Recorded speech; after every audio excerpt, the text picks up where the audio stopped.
Ya mana unaqamni kim oldi? Mana uni sana qilaman deb oluvdi. Ya o'zingni unaqang yo'q bola. Anom anaqa qildim-da.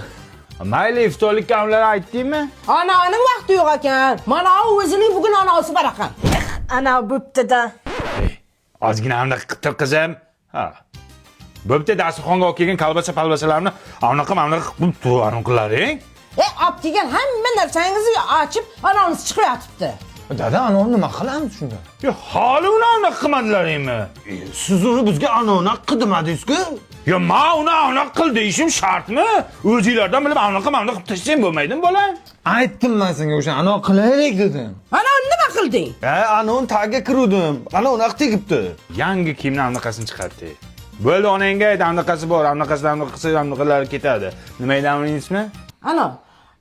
Ana nima edi? Ha, ana mana Babi. Oq kiyimlarni anaqasini chiqaryapti. Allergiyasi borlarni anaqasini chaqirmayapti. 100% Germaniyani xomashosida anaqa qilingan ekan-da bu. Vo, anaqa ekanda. Ozgina anaqa qilib tara qizim. Qo'shni, bir oy oldin qarz oluvdingiz, bering endi kerak bo'lyapti-ya. Ha, sizlar anona qo'yladinglar-ku, ha? Qo'shni bir oy oldin ana oluvdingiz, ana qiling endi, ana bo'lyapti o'zimga ham. Ozgina aniq qilib tur endi. Biron joyga aniq qilib ketayotganimiz yo'q-ku.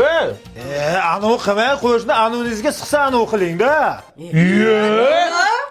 Og'zingga qarab aniq qilgan, anonimdan ketmasan. Bitta urib anoningni chiqarib qo'yaman. Hammaning ko'zi senda, to'lg'anasan jononim.